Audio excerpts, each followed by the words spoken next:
Oh hi! Hello again mga kakusina! So welcome again sa aking channel at hopefully narito kayo para saksihan na naman ang ating napakasarap na putahe ngayong araw na to.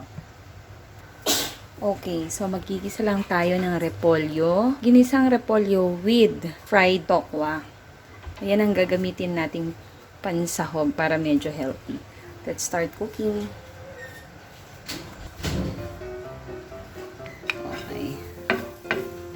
So, hindi natin kailangan ng sobrang mainit na mantika pagka maglalagay tayo ng bawang.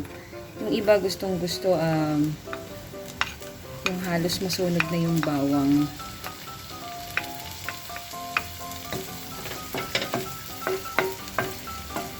Nasama na yung kamatis, hayaan na natin yan.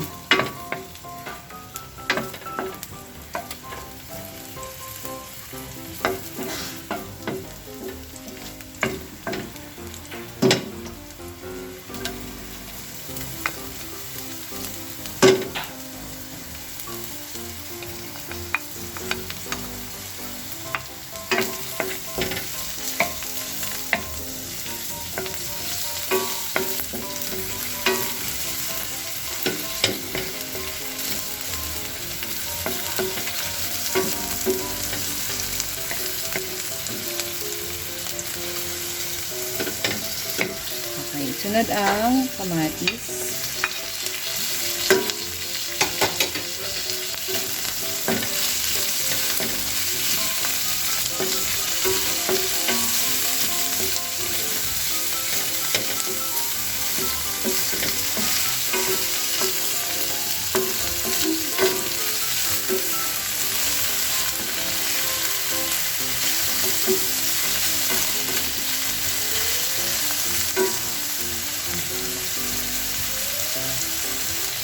Okay, kapag ang isang lutuin o isang ulam nilalagyan ng kamatis, just make sure na nalulutong mabuti ng kamatis o kaya naman ay uubusin agad ang luto dahil kadalasan madali itong mapanis.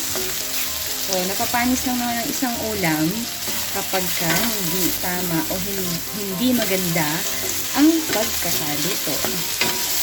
So, dahil itong ating niluluto ay sapat lang. Yan. Mas mainam kung yung kamatis natin medyo nakikita pa natin medyo buo.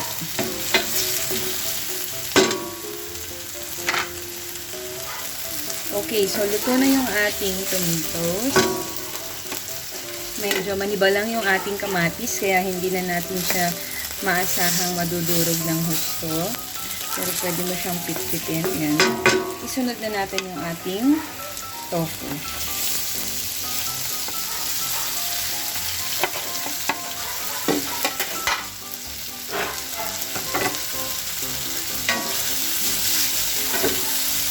So, itong tofu, kailangan ipirito muna natin siya. Tapos, hiwain sa cubes. Cut them into cubes. Ayan, ang bango na yan. Nakakamoy yung ginisang kamatis kapag yung amoy. Hindi natin galawin masyado para hindi madurog ng husto yung ating mga tofu. And then,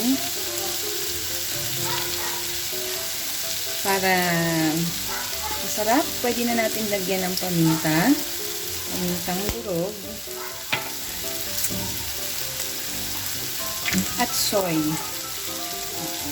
Soya. Estimated na 1 to 2 tablespoons of soy sauce.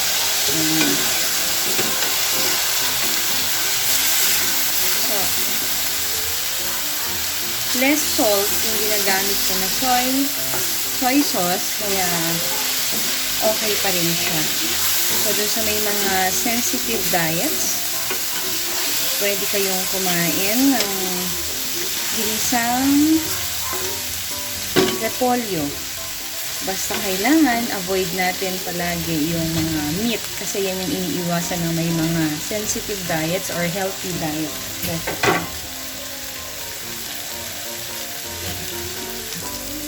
Okay, so since okay na yung ating tofu, yan. Kita natin medyo hindi na siya masyadong naninikit sa ating pan.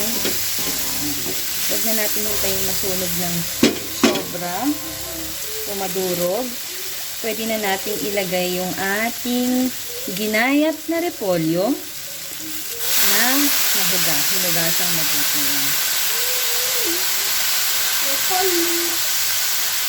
Repolyo.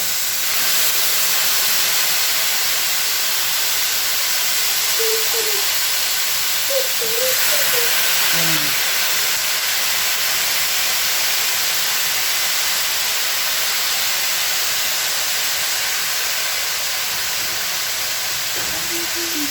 Okay. So, ang gagawin lang natin, takpan muna natin siya. Ang repolyo may sarili ang tubig. Kahit na hindi natin siya lagyan, plus kapag hinugasan mo, hindi naman yan madedrain ng todo. So, let's cover. Teka. Dagdagan natin siya ng konting paminta. And konting soy. At least 1 teaspoon. Okay, let it simmer for around 2 minutes. And then let's so after 2 minutes, haluin lang natin yung ating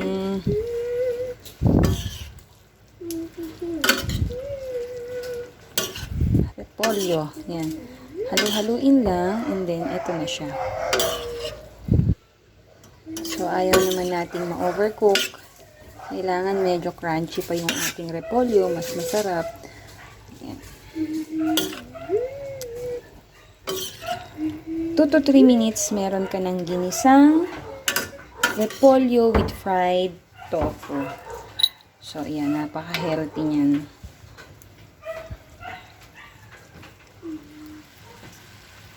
Okay. So, after a few minutes, 2 to 3 minutes of simmering.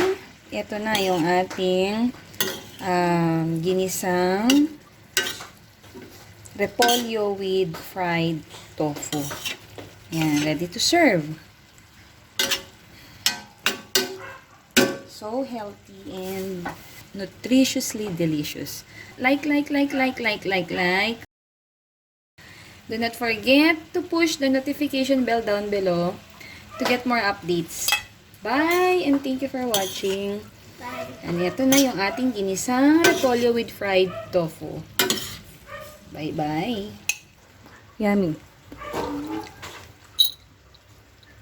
Do not forget to like, subscribe, and share our videos. And please, okay, so do not forget to push our notification bell down below to get more updates. Bye! Okay, so eto na yung ating ginisang repolyo with ano yan? Chicken? Fried tokwa. Okay. So, kumain ng maraming gulay para hindi mag-ulyanin. Okay, thank you for watching. Bye. Like, share, and subscribe. Eto, may fried fish and best match. Bye.